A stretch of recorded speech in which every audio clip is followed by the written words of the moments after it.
Voici l'inimitable, l'incomparable et l'intraitable Doc Mayou avec José Arsenault. José Arsenault. Cette émission s'adresse à un public averti. Au réseau Cogeco, vous écoutez Doc Mayou et José. Doc Mayou et José Arsenault. Avec le Doc et José Arsenault. Bonjour à tous. Bienvenue dans l'émission où vous avez choisi le sujet hier. Bonjour, Doc Mayou. Bon matin, José.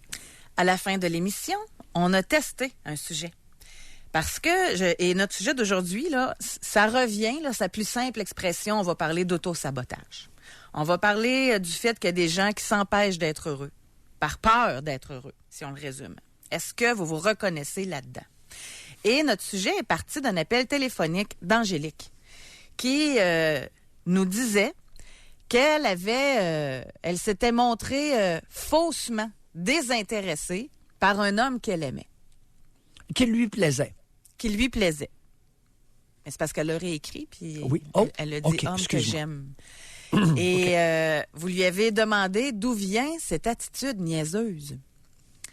Et à ce moment-là, elle a fait allusion à sa mère, à son attitude avec son conjoint. Puis là, elle nous a réécrit, puis elle dit « Je me suis réécoutée en podcast. J'avais de la difficulté à l'exprimer. » Mais elle dit, Doc Mayou a quand même cerné rapidement quand il a demandé, elle est rendue à quel âge la vieille? Et elle de répondre 70 ans, malheureusement.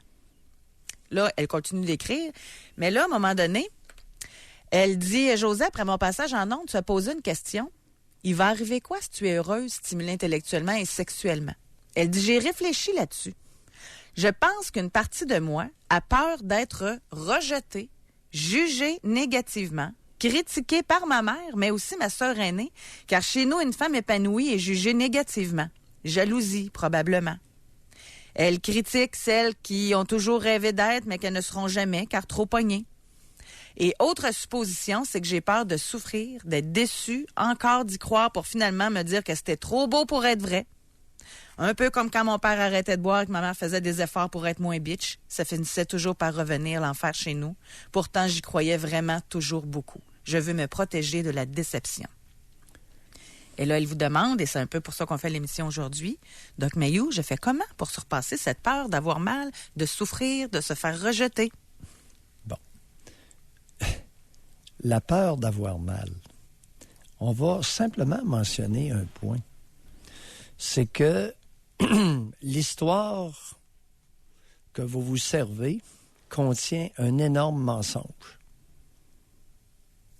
Angélique, êtes-vous heureuse avec un moron? Ça fait 1 an que que vous vous êtes séparés d'un moron, là. Étiez-vous heureuse? Vous étiez malheureuse au quotidien. Vous aviez mal au quotidien. Mais c'est quoi votre peur d'avoir mal? Ça marche pas.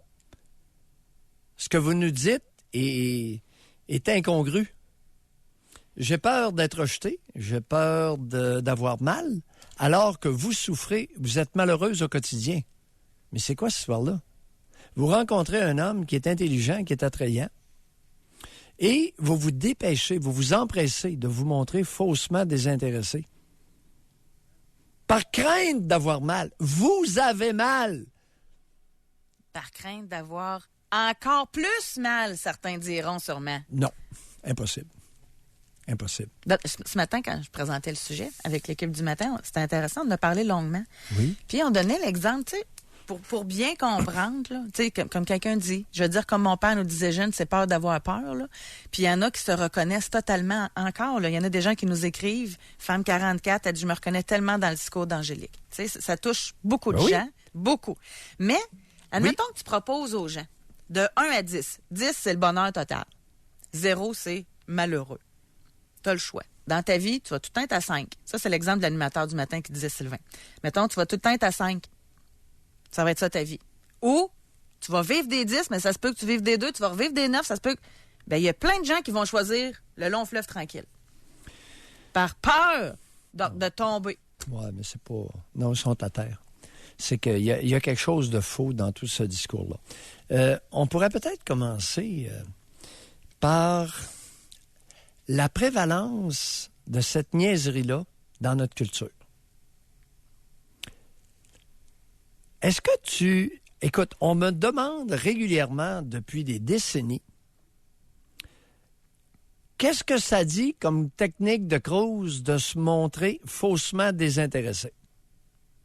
C'est rendu incrusté dans la culture canadienne-française pour une femme de jouer à la faussement pas intéressée. Fais ton indépendante, là.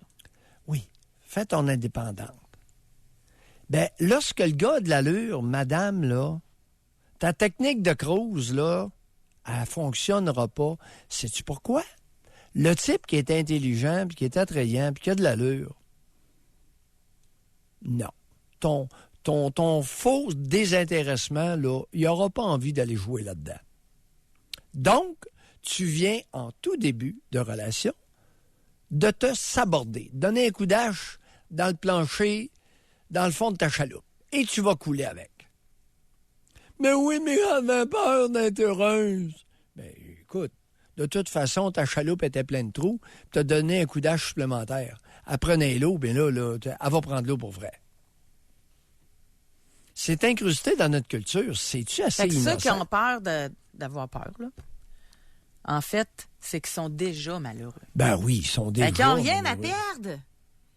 Mais c'est comme plus fort qu'eux. Ils vont se saboter. Je donnais l'exemple hier. L'inconscient, exactement. De l'homme, là, qui rencontre la femme, là, qui recherche, là. Elle est belle, elle est intelligente à toute, là. Commence à la fréquenter. Partez de bureau, relation extra-conjugale avec sa collègue. Il se dépêche de le dire à sa nouvelle blonde. Qu'est-ce qui va arriver? Ils viennent de se saboter. Oui. Il avait peur que ça fonctionne, cette relation-là. Il s'est assuré qu'elle ne marche pas. Ça arrive, ça. Fréquemment. Fréquemment. Et c'est là que l'inconscient intervient. Pour préserver intacte la souffrance refoulée depuis l'enfance. Dans le cas d'Angélique, c'est très clair. Puis elle l'a décortiqué en plus, là. Oui. Et sa réplique concernant sa mère qui a seulement 70 ans, là, je pense que c'est pas... est-ce qu'elle a dit malheureusement, initialement, ou seulement? Malheureusement. Malheureusement. Malheureusement, on voulant dire malheureusement seulement 70 ans. C'est comme ça que je l'ai compris. Ben, c'est comme ça aussi. Ouais. Pas assez proche de la mort encore. Exactement. Alors, comme technique de Cruz, là, ceux qui... puis parmi les femmes, écoute, c'est culturel au Québec. Les femmes s'incitent et s'encouragent à être faussement désintéressées lorsque le prospect a de l'allure. Pas avec un sans-dessin. C'est vrai que c'est bizarre, hein? Puis en passant, là, je me souviens très bien d'avoir entendu ça. On va dire, comme vous dites, fréquent. Je pense quand même... Je me demande si c'est encore d'actualité. Moi, dans ma génération, là, c'est fréquent. Fais ton indépendante. Si t'es trop après, il voudra pas, tu sais, là. Ouais. Ça, je me souviens très bien. Montre pas que t'es intéressé. Hey, c'est quoi ces niaiseries-là? C'est vrai que épouvantable. c'est épais, hein, quand tu penses à ça. C'est maillet.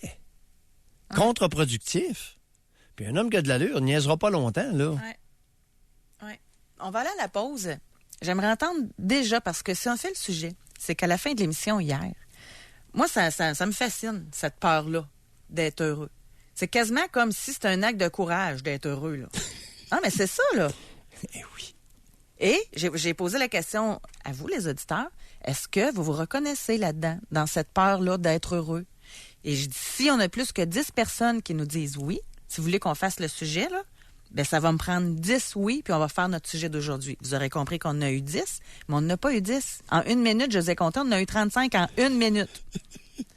Donc, on fait le sujet pour vous. Donc, c'est le temps de réserver votre circuit téléphonique. Essayez d'en discuter, de le réfléchir en notre compagnie. 1-877-670-9330. Là, je vais juste vous sonder, là. Rapidement pendant la pause, là. Vous reconnaissez-vous là-dedans? Est-ce que vous avez peur d'être heureux? Est-ce que vous avez déjà fait du sabotage par peur de souffrir? Au 25-226. Prétextant la peur d'avoir mal. Au 25-226. Oui. Homme, femme, votre âge, oui ou non? On va à la pause. C'est très, très, très marqué la différence de genre à notre question. Avez-vous peur d'être heureux? Par peur, et c'est un prétexte, de souffrir. Je vous dirais que sur 50 réponses, il y a 2 hommes qui ont dit oui. Le reste, c'est des femmes et de tous âges. C'est quand même... Le féminin au Québec va très mal. Le féminin au Québec va très mal. Tu sais, ici, on a femme 38. Oui. Ayant été abandonnée par un parent et rabaissée par l'autre, j'en ai conclu que je ne valais pas la peine. J'ai toujours mis fin à mes relations, question de prévenir et contrôler les coups. J'ai été comme ça plusieurs années, jusqu'à ce que je rencontre mon conjoint qui a compris mes blessures et qui m'a aidé à comprendre celle-ci, que celle-ci ne me définissait pas. Aujourd'hui, je me permets d'être heureuse, mais très difficile de faire confiance. Oui. Se donner la permission d'être heureux. Oui. D'avoir du plaisir, de jouir. Avoir du plaisir et jouir. Alors, l'auditrice, tu vois le mensonge à elle-même. Elle mettait fin à des relations qui lui convenaient pour prévenir les coups. Non. Pour souffrir. Pour continuer à souffrir. Préserver inconsciemment l'immense souffrance qui l'habitait. C'est pas les coups qu'elle voulait prévenir. C'est les moments de plaisir et de bonheur. Fait qu'il y a des gens qui sont plus confortables dans la souffrance que dans le bonheur. À leur insu, inconsciemment, ben oui, c'est plein. Hey, Puis surtout chez la femme québécoise. La femme québécoise est pleine de souffrance comme ça se peut pas. Sa culture. Puis en plus, c'est culturel. Et culturellement, l'histoire de toute la patente là, de la best friend puis ma meilleure amie, qui en est pas une, là. Le féminin va mal au Québec, culturellement. C'est tellement répandu que ça fait partie des mœurs. Technique de Cruz. Montre-toi faussement désintéressé. Tu sais, t'es mieux de le laisser parce que tout à coup, que ça se met à bien aller, tu vas avoir tellement mal quand il va te laisser. Ça tient pas en route. C'est idiot. L'avez-vous vécu? J'aimerais ça, moi, vous parler, aller plus en profondeur, à trouver la source de ça. Oui. Parce qu'il y en a... Comme Angélique. Il y en a tellement là, qui nous écrivent là-dessus, qui se reconnaissent là-dedans. Ouais. Femme 42, oui. Je suis une professionnelle du sabotage. J'ai laissé 100% de mes chums. Oui. Attendez un peu. Il y a une chose, par exemple. Madame, vous avez 42 ans. Vous avez laissé plusieurs hommes. Combien là-dedans étaient des trous de cul? OK, ouais, il faut faire attention, c'est ça. Ah! Là, notre sujet, c'est si l'homme nous convient. Il faut rajouter ça. Là. Alors, combien étaient des trous de cul et combien étaient des hommes qui avaient vraiment de l'allure? Ah non, on mêlera pas les choux et les carottes, là. Non. Là, on parle de, vous étiez... Puis là, on parle de relations amoureuses, mais on peut parler de bonnes jobs aussi que vous avez sabotés. Là. Des relations d'amitié peut-être aussi. Là, oui, c'est plus émotionnel. Le travail, oui, ça peut arriver. Le sabordage ou le sabotage. Mais c'est plus émotionnel. Là. C'est plus dans la vie sentimentale. Dans la vie intime, devrais-je dire. Il y en a même qui disent d'avoir peur d'avoir du plaisir sexuellement. Ben oui. Ben oui, voyons donc. Ben oui, comme si c'est plein. Évident. Oui, mais, José, c'est plein. Mais je repose ma question. Il va arriver quoi par un orgasme, là, si c'est bon? C'est troublant. Ça va diminuer la souffrance intérieure. Ça va venir en lutte, en confrontation avec la souffrance. Écoute, une femme de 40 ans qui découvre, par les caresses des mamelons, que ça lui procure une excitation sexuelle. Très troublant, parce que nécessairement, elle va devoir se demander comment se fait-il que je découvre mes zones érogènes que sont mes mamelons à 40 ans. Alors que ça fait 20 ans et plus, 22, 23 ans, qu'elle a des relations sexuelles. Puis ça peut être troublant. Bien. Au lieu de dire « Youpi, je l'ai trouvé! » Non. Youpi, je l'ai trouvé, oui. Mais comment se fait-il que je découvre ça tout de suite après mon anniversaire de 40 ans? Qu'est-ce que ça cache? Tu sais, l'être humain, il s'interroge. Et là, ça va nous amener où? Où tu penses que ça va nous conduire? À une place qu'on veut pas aller.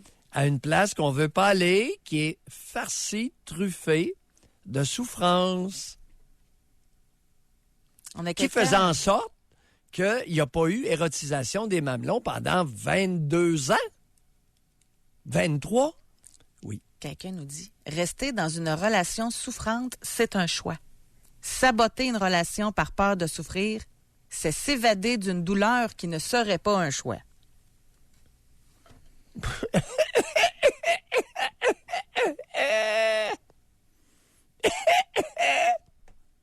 C'est ma réponse.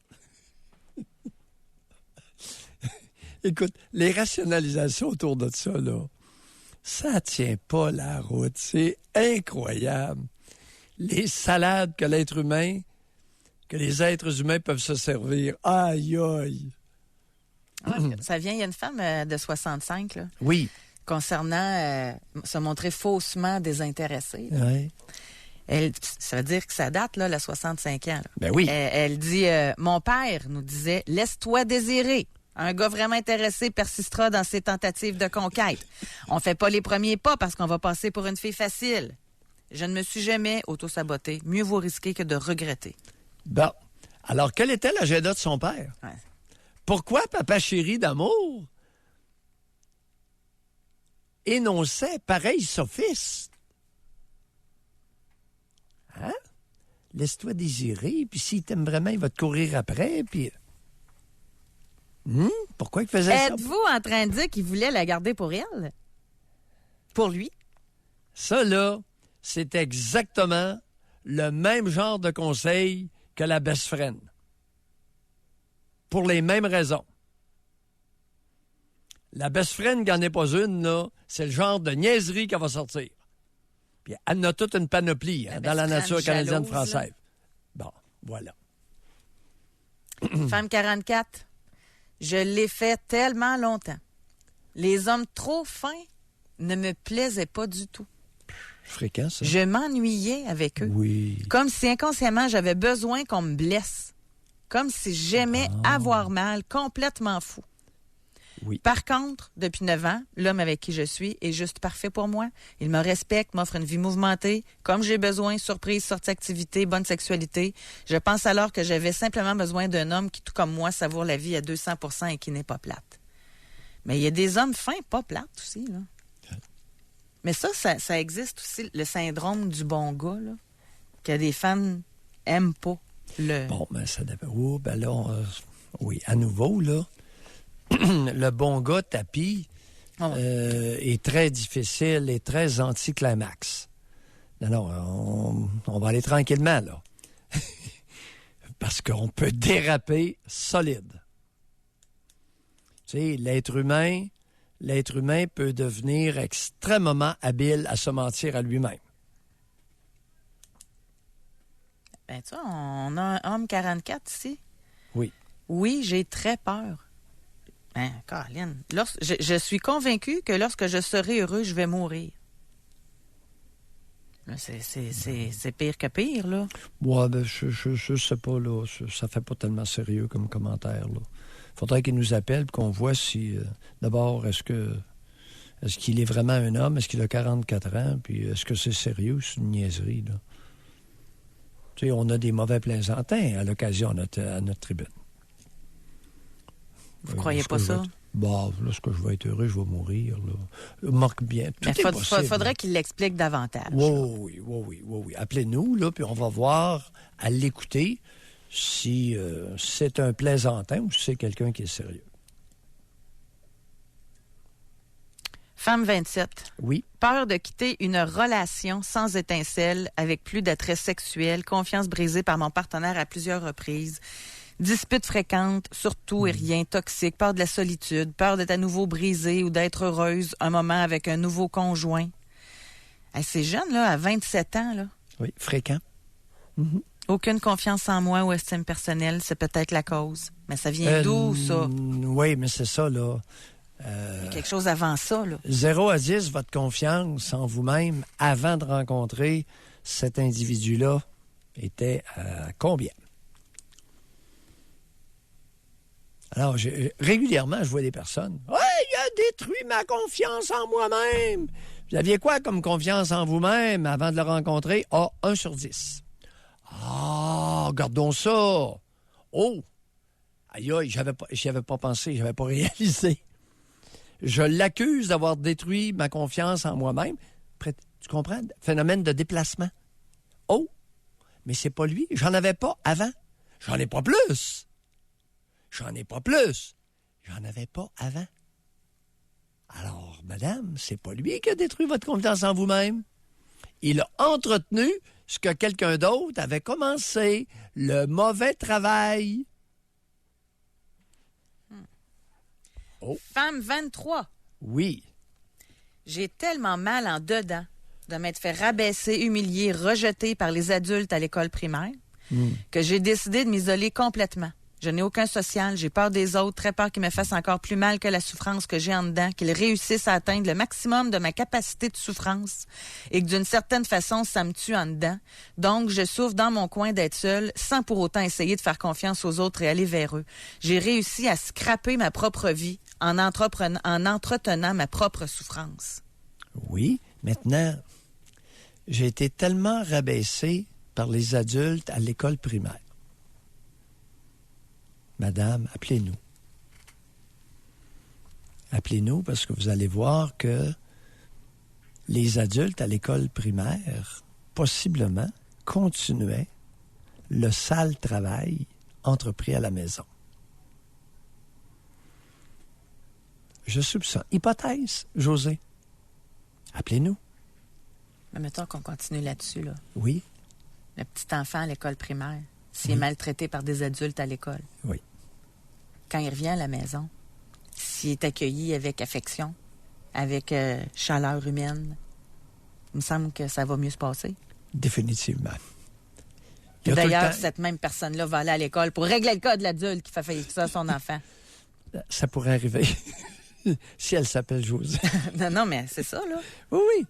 Dépendamment des situations. Si cette même personne-là a vécu effectivement du trouble avec des adultes au primaire, puis elle revenait à la maison, puis elle n'avait pas de support, elle n'avait pas rien, comment tu veux te sortir de ça? C'est pas le manque de support à la maison.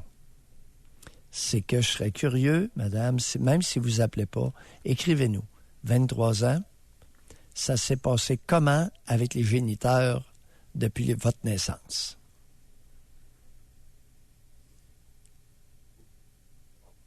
On va aller parler avec Junior au retour de la pause. On va lui demander de patienter pour qu'on prenne le temps de l'écouter.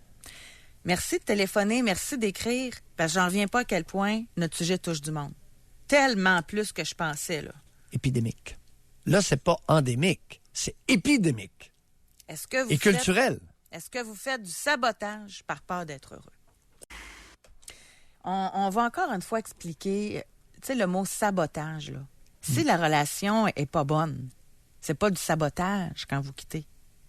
T'sais, le sabotage, c'est quand vous êtes avec la bonne personne pour vous et que, inconsciemment ou pas, vous décidez de saboter par peur d'être heureux, par peur d'être rejeté. On l'a, ça. Peur que ce soit l'autre qui me laisse avant que je le laisse.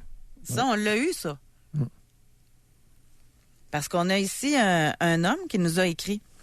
Et lui, il dit qu'il est en train de saboter sa relation parce que il dit « J'ai quitté ma blonde parce qu'elle était trop forte sur les maudites conséquences avec les enfants.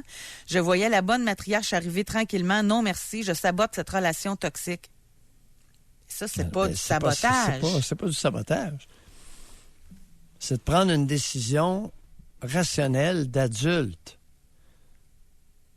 Tu sais, elle n'a pas d'allure comme mère.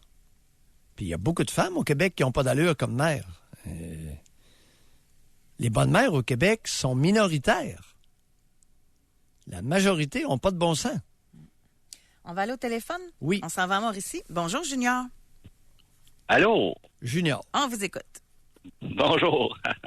Oui, je trouve ça très intéressant ce matin, votre sujet, parce que je suis actuellement dans une...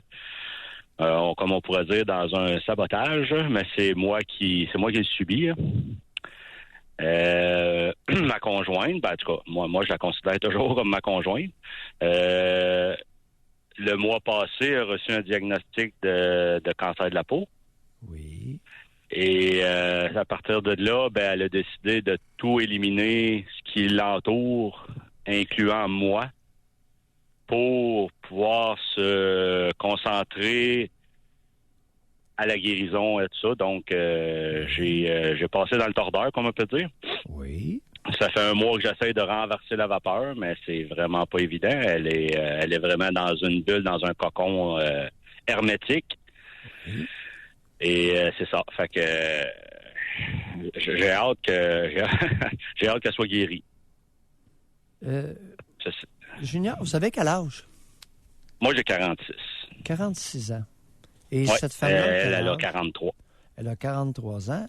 Avez-vous Oui. des enfants? Non, on n'a pas d'enfant. Ça faisait 3 ans qu'on est ensemble, qu'on se connaît. Mais pourquoi tenez-vous tant à renverser la vapeur? Parce que moi, je l'adore. J'en suis amoureux, j'en suis fou.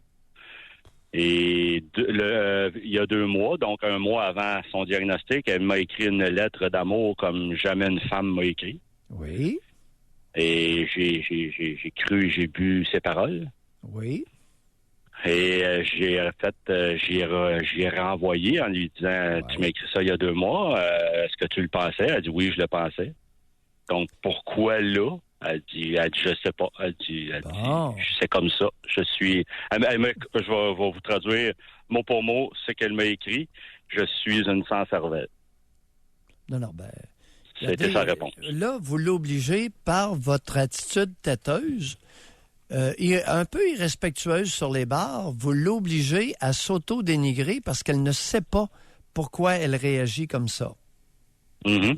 Alors, si vous l'aimez, alors non, vous l'adorez pas, puis vous êtes, vous êtes pas amoureux fou, vous êtes un peu fou, ce qui est très différent. Vous avez pensé à votre petite personne d'abord et non pas à elle. Cette femme-là fait face à un cancer. Sa réaction, c'est de se refermer, de s'isoler. Pourquoi on ne respecterait pas sa réaction, Junior, qui l'aimait tant? Je la respecte, mais moi, j'aurais voulu être là pour l'appuyer. Si je voulais- Junior! Vous n'avez pas compris. Elle ne veut pas de votre intervention maintenant. Est-ce que c'est clair? Oui, c'est clair. Bon, merci. Non, je trouve pas ça drôle. Parce qu'elle, elle a un moi cancer. Non plus, Elle a un je ris, cancer. c'est plus jaune. Non, elle a un cancer et elle a préféré se replier pour l'instant. Alors, Donc, j'aurais aimé ça pour l'aider. Non, elle ne veut pas, à ce stade-ci, de votre aide. Elle ne l'a pas demandé et elle ne le veut pas. Pour des raisons qu'elle-même ignore. Pourriez-vous, s'il vous plaît, respecter ça? Supposément amoureux? Oui. Bye. Merci, Junior. Bonjour. Je trouve ça drôle. Elle n'en veut pas de son aide. Sa réaction à elle, à ce stade-ci, c'est ça.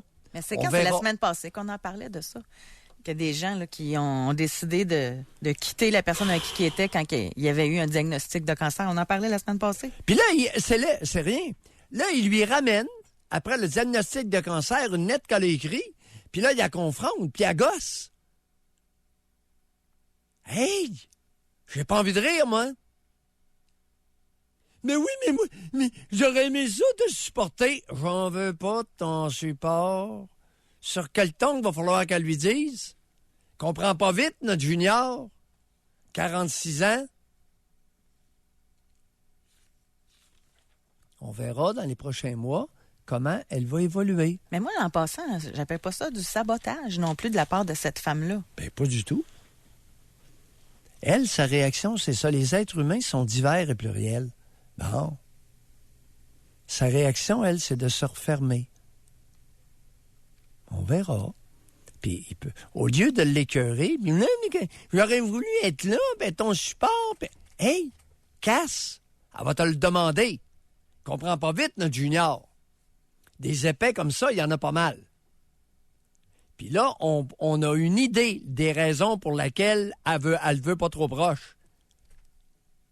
Je suis amoureux, fou de toi. Ouais, non, je t'adore. Hey, wow. Slack la poulie, là. Si j'ai besoin de quelque chose, je vais te le demander. Par texto. Je crois que c'est pas la peur d'être heureux. C'est juste qu'après avoir eu un high de bonheur et que ça s'arrête, c'est difficile à gérer. Exemple, ça fait moins mal de tomber de 5 à 4 que de tomber de 10 à 4. Vu la difficulté de gérer les grandes émotions, je préfère garder ma vie à un niveau neutre de 5, ça règle les grandes déceptions. Bon, une belle rationalisation, puis ça ne tient pas compte du tout de la réalité relationnelle. Alors, c'est pas comme ça que ça fonctionne. C'est pas comme ça que ça fonctionne. Alors, des personnes traumatisées, des personnes avec beaucoup de souffrance refoulées, qui sont à 8 de bonheur, j'ai jamais vu ça. C'est impossible. Oubliez ça. C'est comme ça. Tu sais, il y a un auditeur qui veut savoir, Oui. parce qu'il dit, on sait souvent que c'est les femmes qui initient la séparation. Puis là, les chiffres, Oui. les statistiques, c'est à peu près 80 là. Quand il y a une séparation, c'est initié par la femme. Ouais. Puis là, lui, il se demande, est-ce qu'il y a un pourcentage là-dedans de... Parce qu'on dit que c'est les femmes, en tout cas, de ce qu'on a comme message par texto, c'est principalement les femmes qui sabotent. Oui. Donc, dans ce pourcentage-là de femmes qui initient les séparations, il y aurait du sabotage aussi. Oui, puis plus que du sabotage, du sabordage. Elles mettent fin à la relation. Elles coulent le bateau. Est-ce que le bateau méritait de continuer à voguer? Ça, c'est une bonne question. Mais oui, il y a beaucoup... Le féminin va pas bien au Québec. Le féminin va pas bien. Culturellement, le féminin dans la nation canadienne-française ne va pas bien. Mais écrivez-le, j'aimerais ça le savoir, parce que tantôt, on a demandé, avez-vous peur d'être heureux? OK? Puis on en a eu plein de tous âges, là. Beaucoup de 30 ans et moins, en passant. Ça me surprend quand même, mais quoique, si on analyse les différentes émissions, puis quel genre de parents il y a dans cette génération-ci, ça explique peut-être des choses, là. Oui. Mais j'aimerais savoir s'il y en a qui sont rendus jusqu'à débuter la relation. Parce qu'il y en a qui la débutent même pas. Ils ont peur. Avez-vous déjà quitté un homme ou une femme alors que vous aviez débuté la relation, puis qu'avec le recul, vous vous rencontrez que c'était une bonne personne? Vous avez juste eu peur d'avoir mal. Prétexte. Oui, mais je la Vous pose avez- comme ça. Oui, Mais oui. aujourd'hui, on va le comprendre que c'est un prétexte. Ben oui. Il y a quelqu'un qui n'est pas content après vous, là. Oui, allons-y. Sa réaction est tout à fait normale, M. Mailloux. Vous avez été sans cœur envers lui en parlant de Junior. C'est normal de vouloir être là pour la personne que l'on aime. Oui, mais si la personne que vous aimez, cher auditeur, préfère être tranquille et se replier, c'est ça que vous comprenez pas, épais. C'est plein d'épais comme ça qui pensent d'abord à eux avant de penser à l'autre. L'autre a pris une décision de se replier dans une grande tranquillité. Ce qui est pas bête, soit dit en passant, hein? Ce qui est vraiment pas bête au niveau curatif. Au niveau du processus de guérison, j'aime beaucoup mieux ça que les fameuses batailles. Oui, c'était ça qu'on parlait Alors, la semaine cher passée. auditeur, vous n'avez pas compris qu'il faut d'abord respecter la personne affligée. On s'en va au Saguenay. On va parler avec Jean. Bonjour. Oui, bonjour, vous m'entendez? Oui. Très bien, Jean. Attendez un instant, là, j'ai pas le... OK, moi, je voulais parler d'autodestruction. Moi, je suis... J'ai commencé à m'autodétruire à 22 ans. Oui. Avec l'alcool. Oui. La maudite alcool. Oui. J'ai fait 2 mariages que j'ai perdu, j'ai divorcé, 2 séparations, tout ça à cause de l'alcool. Puis moi, je viens d'une place très matriarcale. C'est-à-dire, qu'est-ce que vous voulez dire par là? C'est ma mère qui run tout. Ah, vous le mettez, Puis vous ma le mettez mère encore au présent? était très contrôlante sur tout ce qu'on faisait. Hmm. Ça fait qu'à un moment donné, je me suis écœuré, puis c'est ça, je suis tombé dans l'alcool à 22 ans, puis j'ai arrêté de consommer à 48-49 ans. Pour me rendre compte que j'avais pas eu de vie. Alors, votre mère était très contrôlante, mais tout. Parlez-nous Oui. parlez-nous de votre père. Mon père était soumis. Raconte. Très, très, très soumis. Même des fois, j'aurais le goût de l'appeler le mollusque. Et cela. Est-ce qu'ils sont encore vivants? Oui, ils sont encore vivants. Ils demeurent encore ensemble. Ah oui, ils sont ensemble, mais ils sont heureux. Le bonheur à eux. C'est le bonheur, le monde à eux autres, là. Puis, il ne faut pas s'immiscer dans le monde parce qu'on en entend parler. Ah oui. Jean, vous étiez jeune homme. Oui. Racontez-nous, qu'est-ce que ça fait de voir son père comme celui que vous avez eu? Racontez-nous ça. Mon père, j'ai toujours adoré. Un petit peu plus que ma mère. Mon père, il était minutieux. C'est que vers là, mettons qu'il arrive, puis ton père, il dit, bon, on fait du bricolage. On va bricoler ensemble, il amène son garçon, on bricole, tape à côté du clou. Là, il se fâchait, puis il dit, prends la maison. Je veux pétumer. C'était un petit peu comme ça. Mais pour aller à la pêche, par exemple, on allait à la pêche ensemble, on pognait du poisson, c'était le fun. J'ai eu des beaux moments comme j'ai eu des moments tristes. Comme? Ses opérations. C'est-à-dire? Parce que mon père, il a 77 ans, mais il en vivra peut-être plus 10. Là. Non, oui, mais quand vous étiez jeune, là, c'est pas facile. Quand j'étais jeune, là, moi, j'ai toujours été un petit peu maigrichon, comme on dit. Un petit peu grand, très grand, mais très maigre. Oui. C'est qu'à l'école, je me faisais achaler. Oui. Puis moi, je suis pas batailleur, rien. Ça fait que moi, j'arrivais, puis je subissais. J'ai toujours été... Même moi, j'ai toujours été soumis aux autres. Ouais. J'ai un petit peu le comportement de mon père. Ben oui, c'est de père en fils. Comment vous trouvez ça, être un peu mollusque vous-même, un peu soumis? Ah, c'est dole. C'est dole. C'est dole. C'est vraiment plate, là, j'avoue, là, que c'est vraiment difficile. Je le suis moins. Je suis capable de dire non, parce que moi, avant, je disais tout le temps oui. Et en disant oui, je me ramassais dans des contextes incroyables. Lorsque vous étiez jeune, qui était incapable d'accepter que vous disiez non? Que vous disiez oui? Excusez-moi, je n'ai pas compris la question. Qui de vos parents n'acceptait pas que vous disiez non? Ma mère. Ouais. Et elle faisait quoi? Parce que ma mère avait toujours le contrôle, que je dise oui ou que je dise non, elle avait toujours le contrôle. Oui, mais qu'est-ce qu'elle faisait pour assumer son hégémonie? Ah, c'était du chiolage à pu finir, puis des interdictions incroyables, puis... OK. Il allait rendre... Oui, interdiction comme quoi? Pour voir qu'est-ce qui se passait à l'époque? Ben, nous autres, on était habitués à... Monte dans ta chambre! Prends pas de dessin. Tu sais, mais pour combien de temps, les vieux... interdictions? Ben oui, aller dans sa chambre. Quand elle était prête. Quand elle était prête, elle venait nous chercher et elle disait que c'était correct. Là. Oui, ça pouvait durer combien de temps? Oh, des fois, une couple d'heures. Quelques heures. Jamais plus. Et qu'est-ce que vous faisiez? On n'a jamais été battus, là. Ouais. Mais on était contrôlés. Vous savez, ça a été long avant qu'elle accepte. Jean, votre père, là, je me pose une question. Est-ce qu'il était contrôlé par votre mère ou si elle avait marié un mollusque parce que ça faisait son affaire? Oh!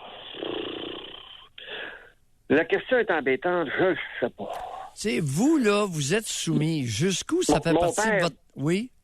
Mon père, c'est toujours été un très, très, très bon homme.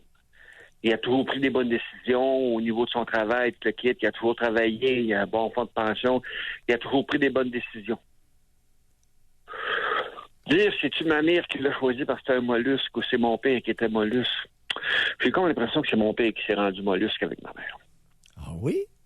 Oui. Oh, pour quelle raison? Contrôle. Ça tient pas trop la route, Jean, votre histoire, là, parce que là, ça commence à clopiner. Votre père avait un bon jugement, mais il s'écrasait devant votre mère. Oui. C'est un manque de jugement flagrant, ça, là. Ben, bon jugement. Je pourrais dire ça. Ma mère, elle contrôlait pas au niveau du travail, parce qu'il fallait travailler. Qu'est-ce qu'il faisait comme travail? Au niveau, justement, des décisions. Qu'est-ce qu'il faisait comme travail? Je peux-tu regarder un... Ouais. En tout cas, c'est... Il travaillait dans le public. OK. Il y a toutes sortes. C'est pas facile. Est-ce que c'est un homme qui avait des faiblesses de caractère compensées par le drive de votre mère? Oui. Vous savez, puis Énormément. c'est pas pour rien que vous avez bu parce que vous avez été écrasé ou vous avez bu parce que vous étiez un faiblard naturel? Ben, j'ai été écrasé. Puis oui, j'étais un faiblard naturel. Vous aviez pas chanceux, bon Jean. OK. Ça, Merci. je l'avoue, j'étais un faiblard. Merci. Écoutez, Oui, ben, essayez de... On compense pas ça par l'alcool puis le cannabis, là, quand on est faiblard. Ben, moi, c'est ce que j'ai fait.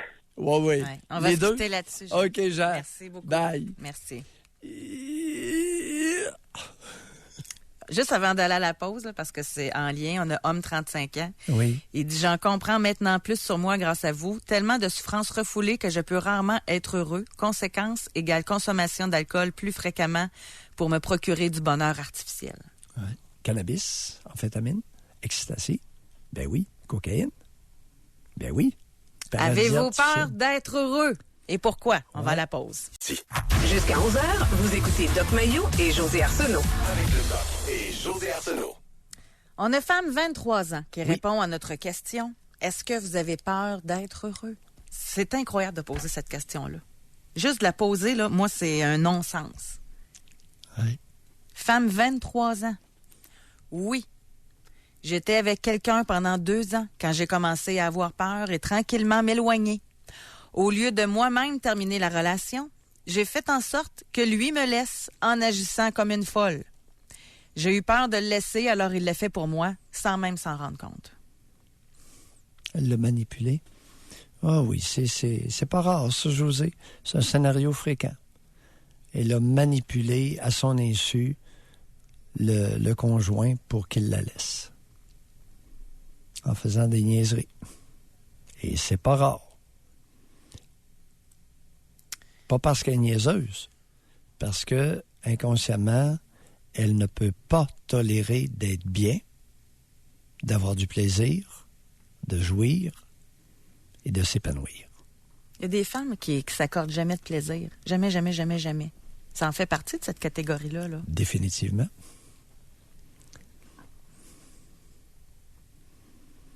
Hey, c'est grave rare, là. Et à leur insu, inconsciemment, elles se maintiennent dans un état de frustration pour pouvoir souffrir au quotidien et se priver des plaisirs de la vie. Femme 34. Je m'auto-détruis car je n'arrive pas à me détacher de ma mère ultra contrôlante. Tout va bien avec elle tant qu'on pense et qu'on agit comme elle.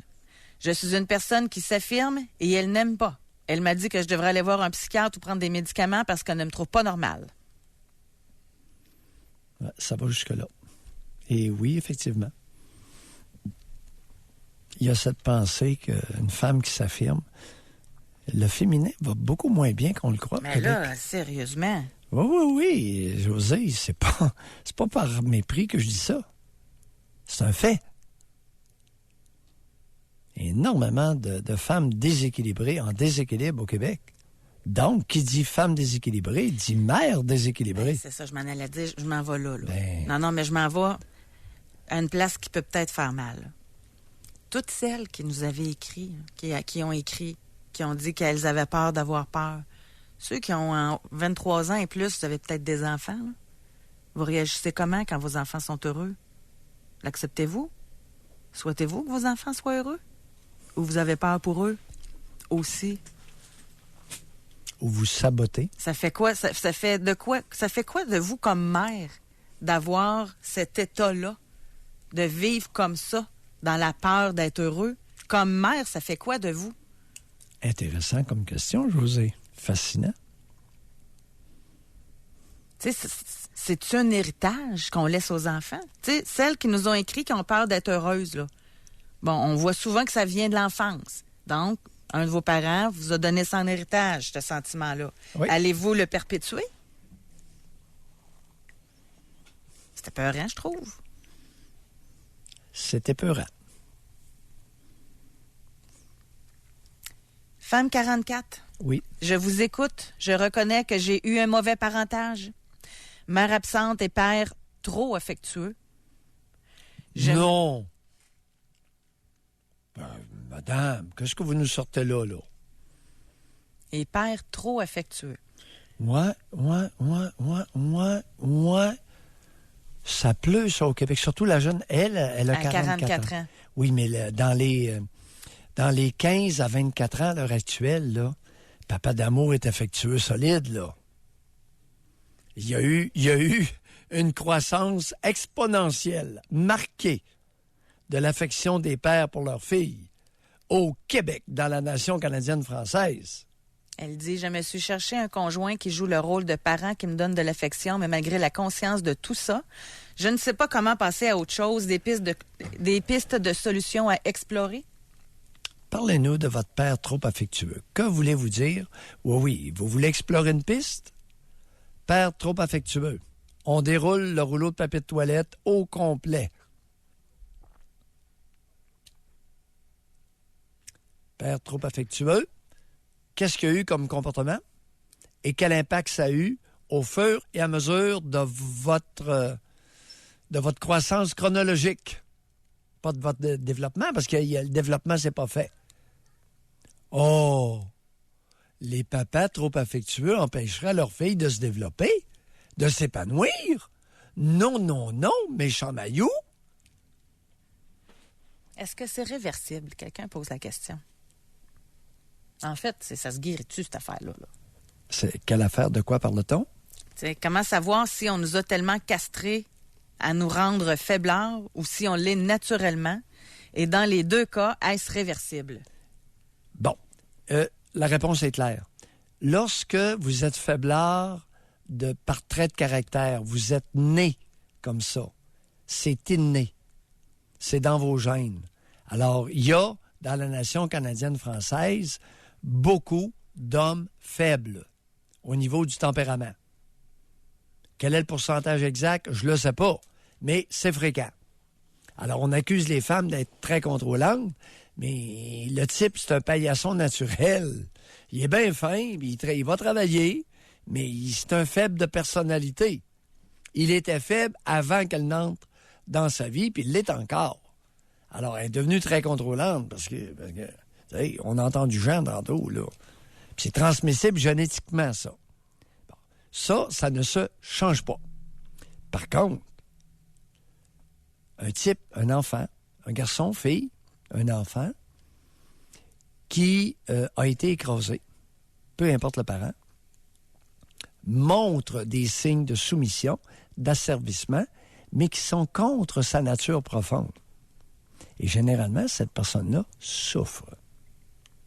Tu sais, Jean, il nous a placoté ça, là, puis il nous a raconté, puis écoute, il aurait pu nous tenir pendant une semaine au téléphone, là, puis tout nous raconter ses exploits quand il se mettait chaud, puis, tu sais, il appelait plus pour se plaindre que pour changer. Hein, en vieillissant, ouais, il fait attention un peu, là, mais quand quelqu'un est, on appelle ça égo-syntonne. Quand quelqu'un est faible de nature, puis qu'il s'en rend compte, c'est pas agréable, mais il en souffre pas. Il peut faire souffrir les autres et se plaindre, être plaignard. Mais lorsque quelqu'un a été écrasé, oui, châtré, alors qu'il y avait du drive intérieur, alors qu'il y avait une force de caractère, ça, par exemple, c'est souffrant. Puis ça se change-tu? Avec thérapie, oui, avec oui, psychanalyse? Oui, avec l'introspection. Avec l'introspection. Comme femme 40 ans, papa d'amour a été trop affectueux. Wow! Toute qu'une piste. Qu'est-ce qu'il a fait?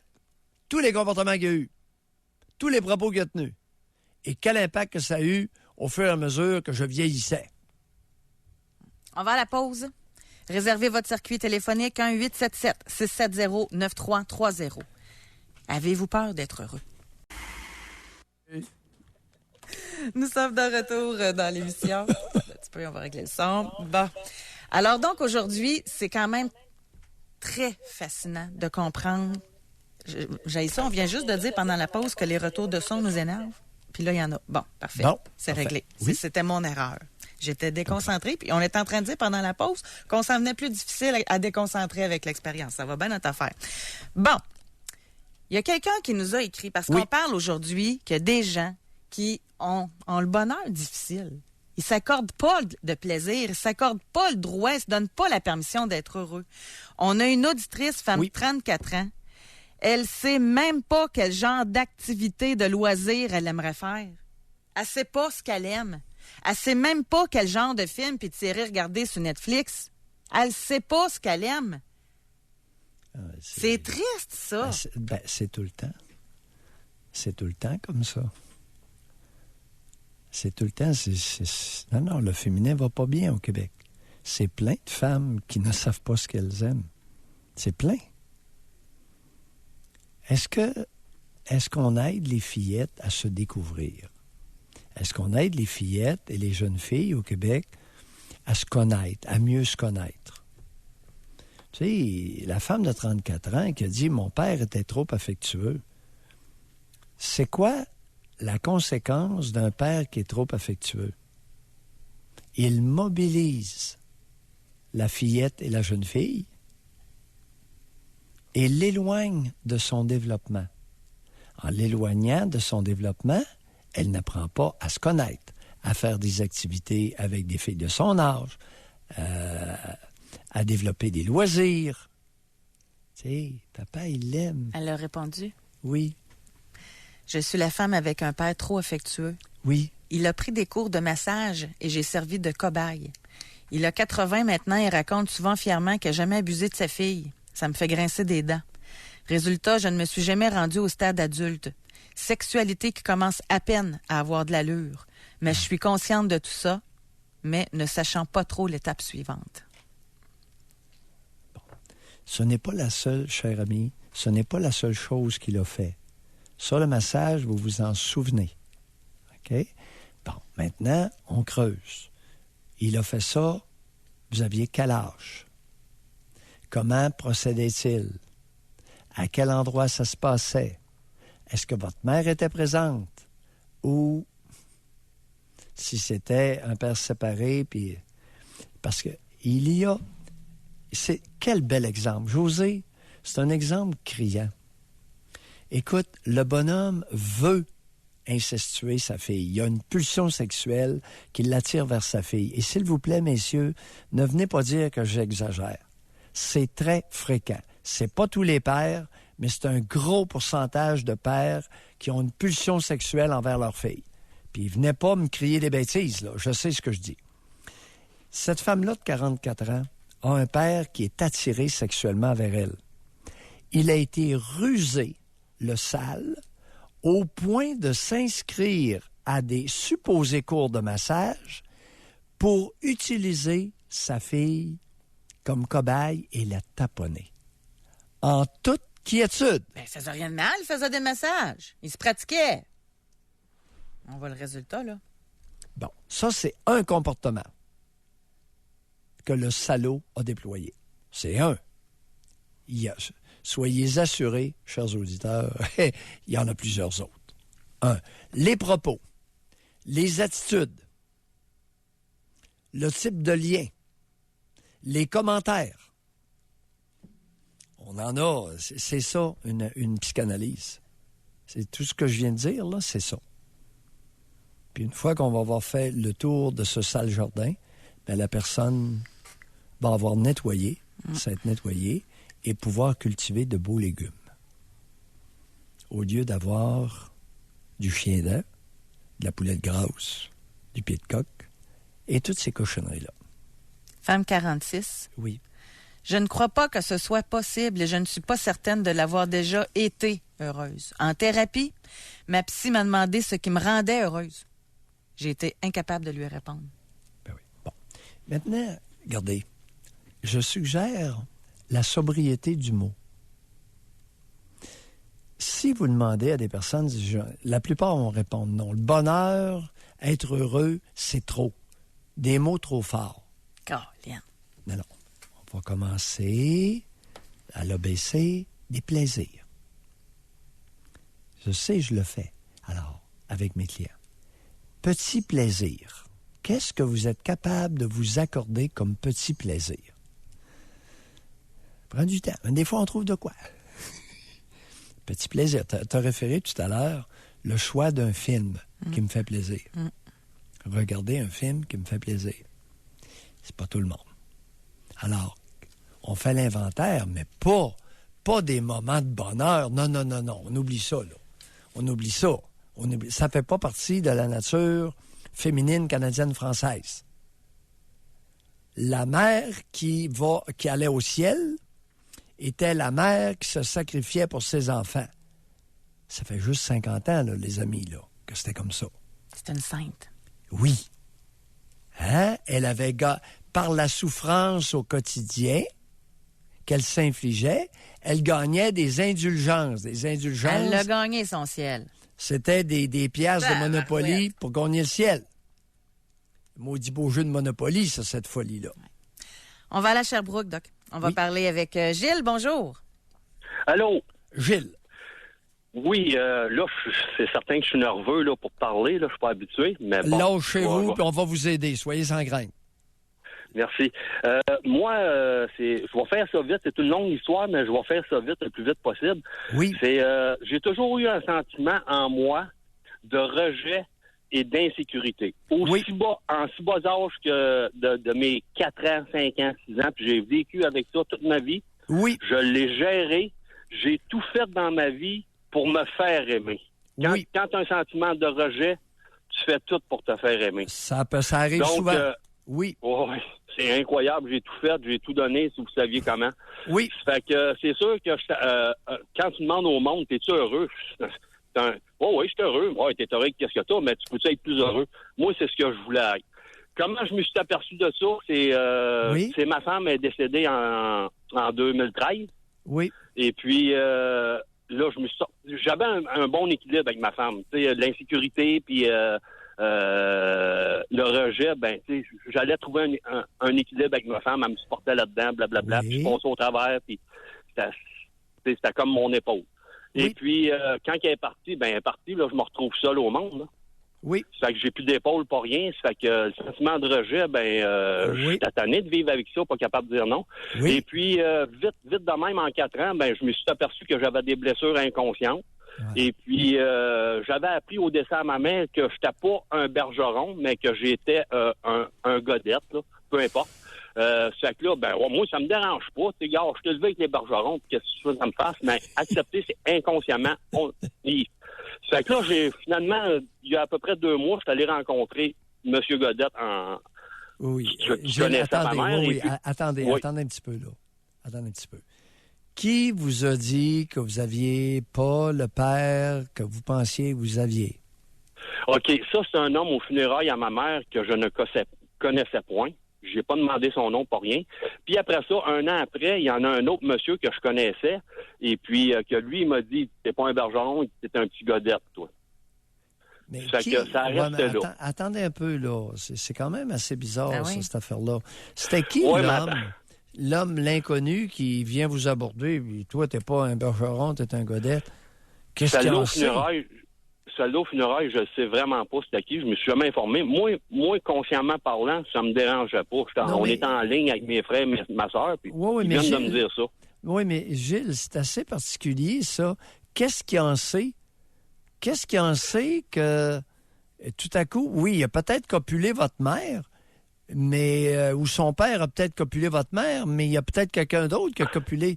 Il y a seulement la femme qui sait. Exact, vous êtes vrai. Attendez un peu, là.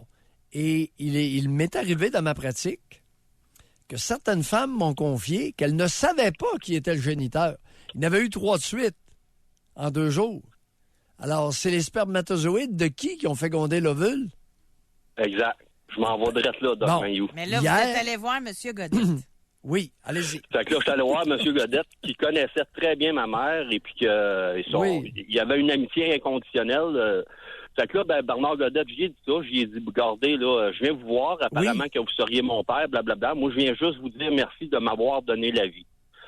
Fait que, il m'a dit, Gilles, il dit, c'est pas moi ton père. Il dit, t'es ni un Godette, t'es ni un bergeron. Voyons! Il dit, ta mère, elle a été violée en 1964, là, autrement dit. Puis lui, c'est parce que c'est un grand ami de votre mère qui savait ça. Exact. Ma mère, elle me l'a jamais dit. Elle me l'a jamais dit. En 2005, j'en ai pris qui soin. était le violeur? Il me l'a dit, le monsieur, monsieur Godette, il me l'a dit, c'était qui le violeur? Il m'a dit, c'est quoi tu faisais dans la vie?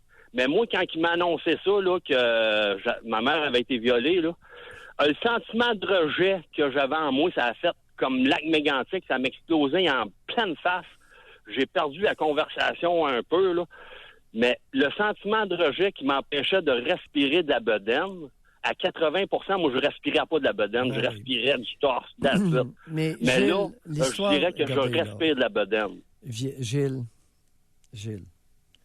je suis de l'époque de 1964. J'ai connu cette période-là. Bon. Votre mère est décédée. Votre mère a confié à ce gars-là, pour des raisons X, qu'elle avait été violée. Oui. Bon. Il y a beaucoup de femmes... 1964, c'est la sortie des anovulants, des anticonceptionnels. C'est là que ça a commencé au Québec. D'accord? OK. Avant, et c'est bien de valeur, les condoms, il n'y en avait pas souvent. Puis il y a beaucoup de femmes qui se retrouvaient enceintes et qui prétendaient qu'elles avaient été violées. Je soulève une hypothèse. Alors, il est possible que votre mère, pour cacher une relation intime, puis avant l'ère des anovulants, pas de condom, qu'elle ait prétendu que c'était pas voulu, ça, cette affaire-là, cette relation-là. Vous savez, il y en a une qui a prétendu avoir été assez sentie violée en plein milieu d'un restaurant qui s'appelle la Queue de Cheval. Une avocate de 40 ans. Fait que si l'avocate de 40 ans est capable de sortir une histoire comme ça, puis il y en a 3 qui ont prétendu là, toutes sortes d'affaires à Toronto avec Yann Gomeshi, et puis il a été acquitté. Il a même pas témoigné. Ça fait que des histoires, il y en a de toutes les sortes. Je vous inviterai. Et le bonhomme Godette, c'est peut-être vrai ce qu'il dit, mais on va y aller mollo. Gilles, on va se quitter Gilles? là-dessus. Merci beaucoup. Merci. C'est pas facile, les relations humaines puis les histoires Mais lui, Gilles, tu anciennes. te d'être là-dedans? Il sait pas, là. Tu sais, c'est... Non. Puis, écoute, son sentiment de rejet, puis d'insécurité, puis tout ça,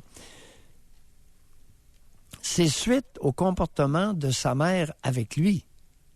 Alors là, Godette a peut-être rationalisé le comportement maternel de la mère de Gilles pour excuser. Ça peut aller jusque-là, là. Hypothèse, chers auditeurs. Pour excuser l'incompétence maternelle d'Yvonne. Je l'appelle Yvonne. Ah ouais. Et tout est... Je n'ai tellement entendu, là, José, que la prudence s'impose. Si la mère de Gilles, s'il avait entendu l'histoire de la bouche du cheval, c'est pas pareil. Non. Là, c'est le bonhomme Godette auquel la mère de Gilles aurait raconté une histoire ancienne. Puis voulez-vous bien m'expliquer c'est quoi l'histoire des 2 grands champions qui sont allés rencontrer Gilles pour dire que c'était pas un bergeron? Les 2 inconnus qui arrivent, c'était quoi leur intérêt à ce monde-là? Y a tout du monde qui se mêle pas de leurs affaires dans la vie, se capoter. On va aller à la pause. Continuez de nous écrire. Je n'ai pas de réponse. Je n'ai pas de réponse à toutes. Non, mais je pose la question dans les Oui, mais des fois, là... Je sais bien que... Effectivement, la question se pose, c'est quoi la motivation de des parfaits inconnus? De quoi vous vous mêlez? C'est ça. Bol? Hey, vous n'avez pas d'autre chose à faire, vous autres, les tarés, les En français, les on dit inoccupés. get a life, là. T'sais, Oui, occupe-toi de ta vie, puis occupe-toi Ouais. de tes affaires. Ben... Ouais. On va aller à la pause là-dessus. Bonne idée, Doc Mayou! Ça me tente quasiment qu'on le fasse demain, notre sujet. Parce qu'on revient, on jasait de l'histoire de Gilles pendant la pause. C'est troublant, ça. Que 2 grands champions, le premier, qui est arrivé au salon funéraire, il était dans la rangée recevant la main des condoléances, puis il a dit t'es pas un bergeron, toi. T'es un Godette. Il y en a un autre qui l'a rencontré plus tard. Ça tient pas en route, là, parce que... Oui, vas-y. Continue. Non, c'est parce que je vais juste dire notre sujet qu'on va... Puis là, vous avez eu l'idée, vous avez dit que ça serait le fun de demander aux gens leurs anecdotes de salon funéraire. Je pense qu'on va faire ça demain. Hey, il doit tellement en arriver de toutes sortes, là. Je pense qu'on va faire ça. C'est arrivé au salon funéraire. Ouais. Mais là, écoute, le gars, il y a un gars qui dit, t'es pas un bergeron, t'es un godette. Puis l'autre dit, t'es pas un godette ni un bergeron. Ta mère a été violée. Hey, wow, messieurs, là, arrêtez ça en quelque part, là.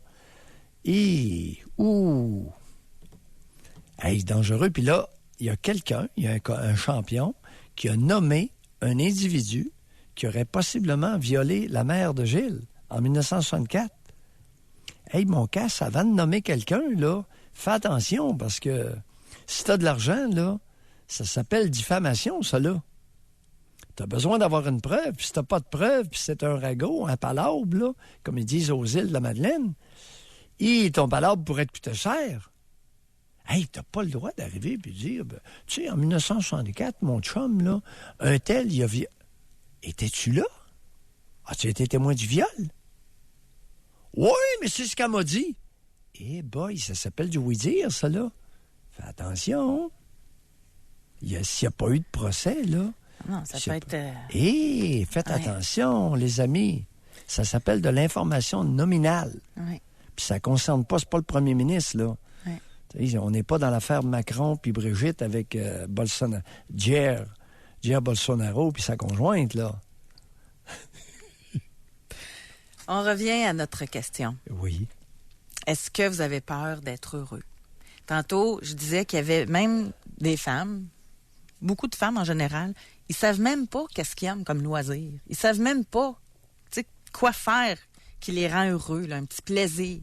Et là, on a ici, femme 42, j'ai l'impression de ne pas pouvoir m'accorder le bonheur de relaxer. Quand j'ai une rare journée de congé ou une plus petite journée, parce que je suis travailleuse autonome, mon conjoint me fait sentir que je suis paresseuse. Difficile de s'accorder d'être heureuse en sentant que l'autre nous le reproche. Bon. Le conjoint a senti la faiblesse dont vous étiez porteuse et l'exploite. C'est petit. C'est mesquin. Mais, madame, avant de rencontrer votre conjoint, étiez-vous capable de vous accorder le plaisir de vous détendre? Si la réponse est non, le casse a simplement sauté sur l'occasion. Vous lui avez dit, vous le lui avez révélé, et il a sauté là-dessus pour vous culpabiliser comme la bonne femme ou le bonhomme faisait quand vous étiez petite. C'est un bon compagnonnage, ça? Ouais. On a quelqu'un ici, elle dit... je ne sais même pas quelle carrière choisir tellement je ne me connais pas. Bon, c'est important, oui, effectivement. Et la conséquence directe, ceux qui ne se connaissent pas s'embarquent dans des emplois qui ne leur conviennent pas et 2 ans, 4 ans après, Burn-out! Ben oui, c'est la principale cause. C'est la première cause. Femme 28 ans. J'ai l'impression que je cherche le bonheur depuis toujours, mais que malgré, je ne semble pas pouvoir le trouver. Bon. Quand je dis que je ne vais pas bien, que je ne me sens jamais à ma place, c'est ça. Madame, grand conseil de Mayou. Avant de chercher le bonheur, il faut chercher le plaisir. Si vous n'êtes pas capable de trouver des petits plaisirs, le bonheur ne sera jamais là. Alors, à vie, on ne cherche pas le bonheur. Le bonheur, c'est une résultante. Hein? Le bonheur est une conjecture. Alors, le plaisir. Courez pas après le bonheur, courez après les petits plaisirs. Femme 38, je n'arrive pas à être heureuse. J'ai un blocage sexuel, ce qui complique ma vie de couple, probablement dû aux gestes isolés d'attouchement de mon père et des paroles dégueulasses qu'il m'a dites ado. Que faire pour définitivement avancer? J'aime beaucoup, cher, si on avait du temps, ça aurait été intéressant d'explorer ça. Les attouchements isolés de mon père, avec assorti de propos. Hein? Attouchement isolé, ça consistait à quoi? Puis isolé, c'était isolé avec quelle fréquence entre les attouchements? Les attouchements isolés de mon père. Est-ce que c'était si isolé que ça? 1. En quoi ont consisté les attouchements? 2. Et les propos. Alors, la liste, et sans oublier votre mère. Pendant que votre père se livrait à des attouchements sur vous, où était votre mère? Ouais. C'est triste comme émission. Je trouve ça triste. Tu trouves? Et que dis-tu? L'émission, j'ai l'impression, a été porteuse d'espoir. À demain tout le monde. Merci de votre participation. Merci Benjamin. On se retrouve demain. Bye bye. Bonne journée.